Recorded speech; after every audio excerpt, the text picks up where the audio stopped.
Hi friends, good morning. Welcome back to Shwetashri lifestyle YouTube channel. ಎಲ್ಲರೂ ಹೇಗಿದ್ದೀರಾ? ಎಲ್ಲರೂ ಚೆನ್ನಾಗಿದ್ದೀರಾ ಅಂದ್ಕೊಂಡಿದ್ದೀನಿ. ಇವತ್ತು ಮಾರ್ನಿಂಗ್ ಬ್ರೇಕ್ಫಾಸ್ಟ್ಗೆ ಫ್ರೈಡ್ ರೈಸ್ ಮಾಡೋಣ ಅಂತ ಹೇಳಿಬಿಟ್ಟು ಈಗ ವೆಜಿಟೇಬಲ್ಸ್ ಎಲ್ಲ ಕಟ್ ಮಾಡಿ ಇಟ್ಕೊಂಡಿದ್ದೀನಿ.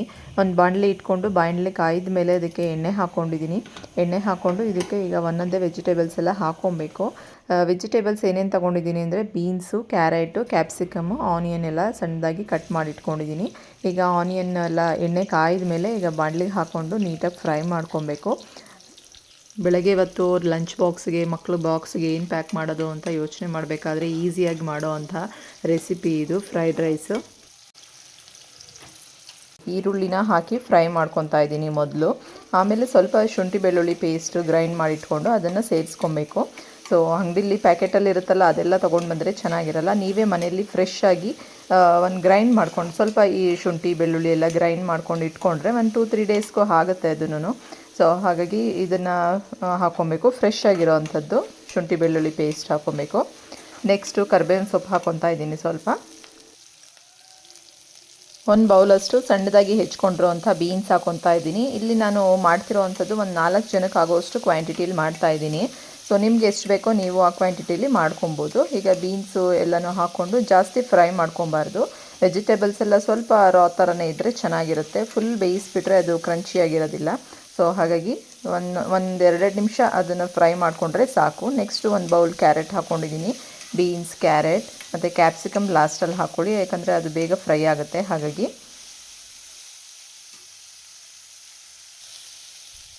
ನೆಕ್ಸ್ಟ್ ಈಗ ಸ್ವಲ್ಪ ಕ್ಯಾಪ್ಸಿಕಮ್ ಹಾಕ್ಕೊತೀನಿ. ಮಕ್ಕಳು ಒಂದೊಂದು ಇಷ್ಟಪಡ್ತಾರೆ, ವೆಜಿಟೇಬಲ್ ಇಷ್ಟಪಡೋದಿಲ್ಲ. ಬಟ್ ಇದೆಲ್ಲ ಹಾಕಿದ್ರೆ ಟೇಸ್ಟು ತುಂಬ ಚೆನ್ನಾಗಿರುತ್ತೆ. ಕ್ಯಾಪ್ಸಿಕಮ್ ಹಾಕೋದ್ಮೇಲೆ ಸ್ವಲ್ಪ ಫ್ರೈ ಮಾಡ್ಕೊಳ್ಳೋಣ. ಜಾಸ್ತಿ ಫ್ರೈ ಮಾಡಿಕೊಂಡ್ರೆ ತುಂಬ ಬೆಂದೋದ್ರೆ ಅಷ್ಟು ಚೆನ್ನಾಗಿರಲ್ಲ. ನೆಕ್ಸ್ಟ್ ಈಗ ಉಪ್ಪು ಹಾಕ್ಕೊತೀನಿ. ಸೊ ರುಚಿಗೆ ಎಷ್ಟು ಬೇಕೋ ಅಷ್ಟು ಉಪ್ಪು ಹಾಕ್ಕೊಂಡ್ರೆ ಸಾಕಾಗುತ್ತೆ. ಈಗ ಸ್ವಲ್ಪ ಮೆಣಸಿನ ಪೌಡ್ರ್ ಹಾಕ್ಕೊತೀನಿ, ಬ್ಲ್ಯಾಕ್ ಪೆಪ್ಪರ್ ಪೌಡರ್ ಹಾಕ್ಕೊತೀನಿ.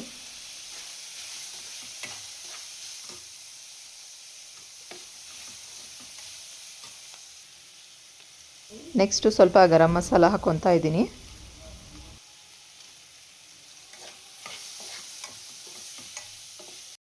ನೆಕ್ಸ್ಟ್ ಸ್ವಲ್ಪ ಸೋಯಾ ಸಾಸ್ ಹಾಕ್ಕೊತಾ ಇದ್ದೀನಿ.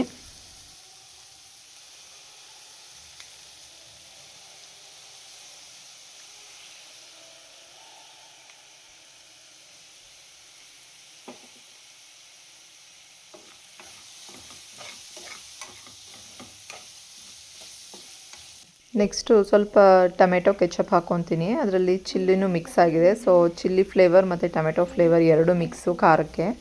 ಸೊ ಇದು ಮಕ್ಕಳಿಗೆ ಇದು ಸ್ವಲ್ಪ ಸ್ವೀಟ್ ಕೊಡುತ್ತಲ್ಲ, ಹಾಗಾಗಿ ತುಂಬ ಇಷ್ಟಪಡ್ತಾರೆ. ಹಾಗಾಗಿ ಅದನ್ನು ಸ್ವಲ್ಪ ಮಿಕ್ಸ್ ಮಾಡ್ತಾಯಿದ್ದೀನಿ. ನೆಕ್ಸ್ಟಿಗೆಲ್ಲ ಆಗಿದೆ. ಸ್ಟವ್ ಆಫ್ ಮಾಡಿಕೊಂಡು ಕೊತ್ತಂಬರಿ ಸೊಪ್ಪು ಹಾಕ್ಕೊಬೇಕು. ಲಾಸ್ಟಲ್ಲಿ ಕೊರಿಯಂಡರ್ ಹಾಕ್ಕೊಂಡು ಮಿಕ್ಸ್ ಮಾಡ್ಕೊಬೇಕು. ಈ ಕಡೆ ಅನ್ನನೂ ರೆಡಿ ಮಾಡ್ಕೊಂಡಿದ್ದೀನಿ ನಾನು. ಸೊ ಅನ್ನ ಬಿಸಿ ಇದ್ದರೆ ಅದು ಮುದ್ದೆ ಥರ ಆಗಿಬಿಡುತ್ತೆ ನಾವು ಗೊಜ್ಜು ಹಾಕಿ ಕಲಿಸಿದಾಗ. ಹಾಗಾಗಿ ಒಂದು ಪಾತ್ರೆಗೆ ಹಾಕಿ ಸ್ವಲ್ಪ ಆರಕ್ಕೆ ಇಟ್ಕೊಂಡು ಆಮೇಲೆ ಗೊಜ್ಜು ಹಾಕ್ಕೊಂಡು ಮಿಕ್ಸ್ ಮಾಡಿಕೊಂಡ್ರೆ ತುಂಬ ಚೆನ್ನಾಗಿ ಬರುತ್ತೆ. ಉದುರಾಗಿ ಬಿಡಿಯಾಗಿ ಬರುತ್ತೆ. ನೋಡಿ ಈಗೆಲ್ಲ ಮಿಕ್ಸ್ ಮಾಡಿದ್ದೀನಿ. ತುಂಬ ಚೆನ್ನಾಗಿತ್ತು. ಲೈಟಾಗಿ ಮಸಾಲೆ ಇಲ್ದಂಗೆ ಮಕ್ಕಳಿಗೆ ಇಷ್ಟ ಆಗುವಂತಹ ಫ್ರೈಡ್ ರೈಸ್. ನೆಕ್ಸ್ಟು ಸಂಜೆ ಆಗಿದೆ. ಮಕ್ಕಳನ್ನ ಸ್ಕೂಲಿಂದ ಕರ್ಕೊಂಬರ್ಬೇಕಾದ್ರೆ ಮಕ್ಕಳು ಜ್ಯೂಸ್ ಬೇಕು ಅಂದರು, ಹೇಳಿದ್ರು. ಬಟರ್ ಫ್ರೂಟ್ ಮಿಲ್ಕ್ ಶೇಕ್ ತುಂಬ ಚೆನ್ನಾಗಿರುತ್ತೆ, ಇಷ್ಟಪಡ್ತಾರೆ. ಹಾಗಾಗಿ ಇಲ್ಲಿ ಜ್ಯೂಸ್ ಅಂಗಡಿಗೆ ಬಂದ್ವಿ. ಈಗಂತೂ ತುಂಬ ಜನ ಬಟರ್ ಫ್ರೂಟ್ ಜ್ಯೂಸ್ ಕುಡಿಯೋದ್ರಿಂದ ಎಷ್ಟೊಂದು ಇಟ್ಕೊಂಡಿರ್ತಾರೆ ನೋಡಿ. ಜ್ಯೂಸ್ ಅಂಗಡಿಲೂ ಅಷ್ಟೇ ಬಟರ್ ಫ್ರೂಟ್ದೇ ಜಾಸ್ತಿ ಇರುತ್ತೆ ಈಗ. ಸೊ ತುಂಬ ಚೆನ್ನಾಗಿರುತ್ತೆ. ಇದು ಅಷ್ಟೇ ತುಂಬ ತಿಕ್ಕಾಗಿ ಸ್ವೀಟ್ ಆಗಿ ಹಣ್ಣಾದ್ಮೇಲೆ ಮಾಡೋ ಅಂಥದ್ದು ತುಂಬ ಚೆನ್ನಾಗಿರುತ್ತೆ. ನಾನು 1 kg ತೊಗೊಂಡು ಬಂದಿದ್ದೀನಿ. ಈಗ ಮನೆಯಲ್ಲೇ ಮಾಡ್ಕೊಂಡು ಕುಡಿಯೋಣ ಅಂತ ಅಂದ್ಬಿಟ್ಟು. 1 ಗ್ಲಾಸ್ ಇದು 60 ರೂಪೀಸ್ ಇರುತ್ತೆ ಜ್ಯೂಸು. ಹಾಗಾಗಿ ಈಗ ನೋಡೋಣ ಮನೆಯಲ್ಲೇ ಮಾಡ್ಕೊಂಡು ಕುಡಿದ್ರೆ ಅದೇ ರೀತಿ ಟೇಸ್ಟ್ ಬರುತ್ತಾ ಏನು ಅಂತ. ಸೇಮ್ ಅದೇ ರೀತಿ ಇರುತ್ತೆ. ಅಂದರೆ ಸ್ವಲ್ಪ ಹಣ್ಣಾದ ಮೇಲೆ ನಾವು ಇದನ್ನು ಜ್ಯೂಸ್ ಮಾಡಬೇಕು. ಕಾಯಲ್ಲಿ ಮಾಡಿದ್ರೆ ಕಹಿ ಬರುತ್ತೆ ಸ್ವಲ್ಪ. ನೋಡಿ ಈಗ butter fruit milk shake ready ಇದೆ. ಅದ್ರ ಮೇಲೆ ಸ್ವಲ್ಪ ದ್ರಾಕ್ಷಿ ಎಲ್ಲ ಉದುರಿಸಿ ಕೊಟ್ಟಿದ್ದಾರೆ. ನನ್ನ ಮಗಳು ವಾಟರ್ ಮೆಲನ್ ಜ್ಯೂಸ್ ತೊಗೊಂಡ್ಳು. ಈಗೆಲ್ಲ ಕುಡ್ಕೊಂಡು ನೆಕ್ಸ್ಟ್ ಮನೆಗೆ ಬಂದ್ವಿ. ನೆಕ್ಸ್ಟ್ ಡೇ ಇದು ವ್ಲಾಗ್ ಕಂಟಿನ್ಯೂ ಮಾಡ್ತಿರೋ ಅಂಥದ್ದು. ಇವತ್ತು ಅಮ್ಮನ ಮನೆಯಲ್ಲಿ ಶ್ರಾವಣ, ಹಾಗಾಗಿ ಎಲ್ಲರೂ ಬಂದಿದ್ದೀವಿ. ಹೂವು ತೊಗೊಂಡು ಬಂದ್ವಿ. ಮಲ್ಲಿಗೆ ಹೂವು ಈಗ ಹಬ್ಬದ ಸೀಸನ್ ಇನ್ನೇನು ಹತ್ರ ಬರ್ತಿದೆಯಲ್ವ, ಜಾಸ್ತಿ ಆಗಿದೆ. 1/4 kgಗೆ 100 ರೂಪೀಸ್ ಆಗಿದೆ. ಈಗ ಮಕ್ಕಳೆಲ್ಲ ಸ್ವಲ್ಪ ನಾಳೆ ಫ್ರೆಂಡ್ಶಿಪ್ ಡೇ ಸಂಡೇ, ಹಾಗಾಗಿ ಫ್ರೆಂಡ್ಶಿಪ್ ಬ್ಯಾಂಡ್ ತೊಗೋಬೇಕು ಅಂದರು. ಹಾಗಾಗಿ ಬ್ಯಾಂಗಲ್ ಸ್ಟೋರಿಗೆ ಬಂದ್ವಿ. ನೆಕ್ಸ್ಟ್ ಈ ಕಡೆ ಬ್ಯಾಂಗಲ್ ಶಾಪಿಗೆ ಬಂದಿದ್ದೀವಿ. ಇಲ್ಲಿ ಬ್ಯಾಂಗಲ್ ಶಾಪಲ್ಲಿ ನೋಡಿ ಎಷ್ಟು ವೆರೈಟಿ ಫ್ರೆಂಡ್ಶಿಪ್ ಬ್ಯಾಂಡ್ ಆಗಿರ್ಬೋದು. ಆಲ್ರೆಡಿ ರಾಕಿ ಎಲ್ಲ ಬಂದುಬಿಟ್ಟಿದೆ. ಸೊ ಫ್ರೆಂಡ್ಶಿಪ್ ಬ್ಯಾಂಡು ಅಷ್ಟೇ ತುಂಬ ಚೆನ್ನಾಗಿದ್ದಾವೆ. ತುಂಬ ವೆರೈಟಿ ಇದೆ. ಎಲ್ಲನೂ 10 ರುಪೀಸ್, 15, 20, 35, 45, 50, 60 ತುಂಬ ಸುಮಾರು ರೇಟ್ ಆಗಿದೆ ಎಲ್ಲನೂ. ಈ ರೀತಿ ಮಣಿಗೆ ಬೀಡ್ಸ್ಗಳದ್ದು ಇದೆ, ಈ ಥರ ರಿಂಗ್ ಇದೆ. ಸೊ ವೆರೈಟಿ ತೋರಿಸ್ತಾ ಇದ್ರು. ನನ್ನ ಮಕ್ಕಳು ಎಲ್ಲನೂ ನೋಡ್ಕೊಂಡು ಬಂದರು. ನೋಡಿ ಎಷ್ಟು ಚೆನ್ನಾಗಿದೆ ಅಲ್ವಾ. ಆಗಸ್ಟ್ 3 ಯಾವಾಗಲೂ ಫ್ರೆಂಡ್ಶಿಪ್ ಡೇ ಬರೋ ಅಂಥದ್ದು. ಸೊ ಎಷ್ಟೊಂದು ಫ್ರೆಂಡ್ಶಿಪ್ ಬ್ಯಾಂಡ್ಸ್ ಇದೆ, ರಾಖಿನೂ ಬಂದಿದೆ. ಇನ್ನೇನು ನೆಕ್ಸ್ಟ್ ವೀಕಲ್ಲಿ ರಾಖಿ ಹಬ್ಬನೂ ಬರುತ್ತೆ. ವರಮಹಾಲಕ್ಷ್ಮಿ ಹಬ್ಬ ಆಗಿ ನೆಕ್ಸ್ಟ್ ಡೇ ರಾಖಿ ಹಬ್ಬ ಬರ್ತಾಯಿತ್ತು. ನಾವು ಚಿಕ್ಕ ಹುಡುಗರಿದ್ದಾಗ ಏನು ಮಾಡ್ತಾಯಿದ್ವಿ ಅಂದರೆ ಇದು ಅಣ್ಣ ತಮ್ಮದಿರಿಗೆ ಕಟ್ಟಬೇಕು ಅಕ್ಕ ತಂಗಿರು ಅಂತ ಗೊತ್ತೇ ಇಲ್ಲ ಆವಾಗ. ಸೊ ಅಂಗಡೀಲಿ ಇರ್ತಾಯಿತ್ತಲ್ವ, ಕಾಸು ತೊಗೊಂಡೋಗಿ 3 ಜನಗೂ 3 ತೊಗೊಂಬಂದು ನಾವೇ ಇಲ್ಲ ತಮ್ಮನ ಕೈಲೋ ಒಂದು ಅಕ್ಕನ ಕೈಲೋ ನಾವೇ 3 ಜನನೂ ಕಟ್ಟಿಸ್ಕೊಂಡ್ಬಿಡ್ತಾಯಿದ್ವಿ. ಸೊ ತಮ್ಮದಿರಿಗೆ ಅಣ್ಣದಿರಿಗೆ ಅಕ್ಕ ತಂಗಿರು ಕಟ್ಟಬೇಕು ಅಂತ ಗೊತ್ತೇ ಇರಲಿಲ್ಲ. ಇವಾಗ ಗೊತ್ತಾದಮೇಲೆ ನಗು ಬರ್ತಿದೆ. ಅವಾಗ ಎಲ್ಲರೂ ಕಟ್ಕೊತಿದ್ವಲ್ಲ 3 ಜನನೂ. ಸೊ ಚಿಕ್ಕ ಮಕ್ಕಳಲ್ಲಿ ಏನೂ ಗೊತ್ತಿರಲ್ಲ, ಎಲ್ಲರೂ ಕಟ್ಕೊತಿರ್ತಾರೆ, ನಾವು ಕಟ್ಕೋಬೇಕು ಅಂತ ಹಿಂಸೆ ಮಾಡ್ತೀವಿ. ಈಗ ದೊಡ್ಡವರಾದ್ಮೇಲೆ ಗೊತ್ತಾಗ್ತಿದೆ. ಸೊ ನಾವೆಲ್ಲ ಕಟ್ಕೊಳ್ಳೋಂಗಿಲ್ಲ, ತಮ್ಮದಿರು ಅಣ್ಣದಿರಿಗೆ ಕಟ್ಟಬೇಕು ಅಂತ ಅಂದ್ಬಿಟ್ಟು. ಬೆಸ್ಟ್ ಫ್ರೆಂಡ್ ಅಂತಲೇ ಹೆಸರು ಐತಲ್ಲ ನೋಡೋ, ಇದ್ರ ಮೇಲೆ ತಗೊಳ್ಳೋ. ತಗೋ, ಇನ್ನೂ ಇರ್ತವೆ. ಇದು ಎಲ್ಲ ಅದೇನೆ. ಮಕ್ಕಳು ಎಷ್ಟು ವೆರೈಟಿ ತೋರಿಸಿದ್ರು, ಇದು ಬೇಡ ಅದು ಬೇಡ, ಆ ಡಿಸೈನ್ ಈ ಡಿಸೈನ್ ಅಂತ ಅಂದ್ಬಿಟ್ಟು ಸೊ ಲಾಸ್ಟ್ ಫೈನಲ್ ಆಗಿ ತೊಗೊಂಡ್ರು. ನೆಕ್ಸ್ಟ್ ಈ ಕಡೆ ಬರಬೇಕಾದ್ರೆ ಹೂವು ನೋಡಿ, ಮಲ್ಲಿಗೆ ಹೂವು, ಮಳ್ಳೆ ಹೂವು ಎಲ್ಲ ಹೂವನೂ ಇತ್ತು. ಸೊ ತುಂಬ ಚೆನ್ನಾಗಿತ್ತು ಮೊಗ್ಗು ಥರ. ಇಲ್ಲಿ ಸೊ 1/4 kg 120 ರೂಪಾಯಿ. ಇಲ್ಲಿ ತುಂಬ ಚೆನ್ನಾಗಿದೆ ಮೊಗ್ಗು. ಸ್ವಲ್ಪ ಹರಳಿರೋ ಅಂಥದ್ದು 1/4 kg 100 ರೂಪಾಯಿ ಇತ್ತು. ಹಬ್ಬದ ಸೀಸನ್ ಅಲ್ವಾ, ಇನ್ನು ವರಮಹಾಲಕ್ಷ್ಮಿ ಹಬ್ಬದ ಟೈಮಲ್ಲಂತೂ ಒಂದು 100 ಗ್ರಾಮ್ಗೆ 100 ರೂಪಾಯಿ ಇಲ್ಲ 150 ರೂಪಾಯಿ ಹಾಗಾಗಿಬಿಡುತ್ತೆ. ಸೊ ನೆಕ್ಸ್ಟ್ ಹೂವು ಎಲ್ಲ ತೊಗೊಂಡ್ವಿ 1/4 kg. ನೆಕ್ಸ್ಟ್ ಇಲ್ಲೇ ಮಸಾಲೆ ಪುರಿ ಪಾನಿಪುರಿ ಶಾಪ್ ಇತ್ತು, ಇಲ್ಲೇ ತಿನ್ನೋಣ ಸ್ವಲ್ಪ ಸ್ನ್ಯಾಕ್ಸ್ ಅಂತ ಹೇಳಿಬಿಟ್ಟು ಸೊ ಇಲ್ಲಿ ಬಂದಿದ್ದೀವಿ. ನೆಕ್ಸ್ಟು ಅಮ್ಮನ ಮನೇಲಿ ಇವತ್ತು ಶ್ರಾವಣ ಇತ್ತಲ್ವ, ಆಲ್ರೆಡಿ ದಾಸಪ್ಪ ಎಲ್ಲ ಬಂದುಬಿಟ್ಟಿದ್ದಾರೆ ಅಂತ ಅಮ್ಮ ಫೋನ್ ಮಾಡಿದ್ರು. ಹಾಗಾಗಿ ಬೇಗ ಬಂದು ಕೈಕಾಲು ಮುಖ ಎಲ್ಲ ತೊಳ್ಕೊಂಡು ದೇವರಿಗೆ ದಾಸಪ್ಪನಿಗೆ ಎಲ್ಲ ಹಾಕಿ ರೆಡಿ ಮಾಡಿ ಈಗ ಊಟ ಎಲ್ಲ ಬಡಿಸಿ ನೆಕ್ಸ್ಟು ಮಕ್ಕಳೆಲ್ಲನೂ ನಾಮ ಹಾಕ್ಸ್ಕೊತಾ ಇದ್ದಾರೆ. ಸೊ ಇದು ಗಂಡಸರಿಗೆ 3 ಹಾಕ್ತಾರೆ, ಹೆಂಗಸರಿಗೆ 1 ಕೆಂಪುದು ಕೆಳಗಡೆ ಚಿಕ್ಕದು ಬಿಳಿದು ನಾಮ ಹಾಕುವಂಥದ್ದು.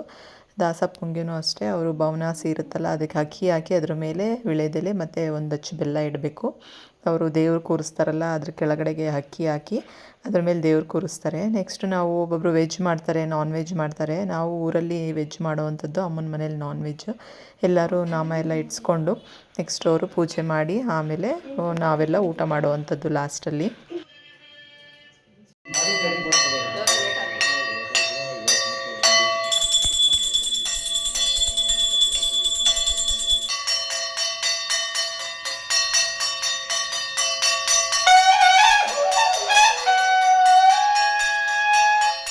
ಮೋನಿಶಾ ಅವ್ರದ್ದು ಫ್ರೆಂಡ್ಶಿಪ್ ಬ್ಯಾಂಡ್.